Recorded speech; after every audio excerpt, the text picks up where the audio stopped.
ভগবান কৃষ্ণের স্ত্রীরা পূর্বজন্মে কারা ছিলেন? শ্রীকৃষ্ণের কোন স্ত্রী কোন দেবীর অবতার ছিলেন?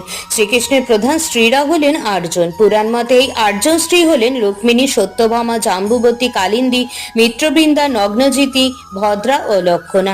এই আটজন স্ত্রী হলেন সেই সকল নারী যারা ত্রেতা যুগে শ্রীরামচন্দ্রকে বিবাহ করতে চেয়েছিলেন, কিন্তু রামচন্দ্র ওই জন্মে তার এক পত্নীর ব্রত কথা জানিয়ে পরের জন্মে তাদের বিবাহ করার প্রতিশ্রুতি দিয়েছিলেন।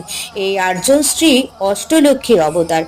দেবী রুক্মিণী হলেন আদিলক্ষ্মীর অবতার। বিজয়লক্ষ্মী জন্মেছিলেন জাম্বুবতী হয়ে। ধান্যলক্ষ্মীর অবতার ছিলেন সত্যভামা। কালিন্দী বা যমুনা ছিলেন গজলক্ষ্মী। নগ্নজিতি ছিলেন ধৈর্যলক্ষ্মী। মিত্রবৃন্দা হলেন সন্তান লক্ষ্মী।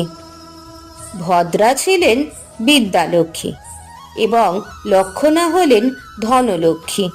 এই অষ্টসখী ছিলেন শ্রীকৃষ্ণের অষ্ট স্ত্রী।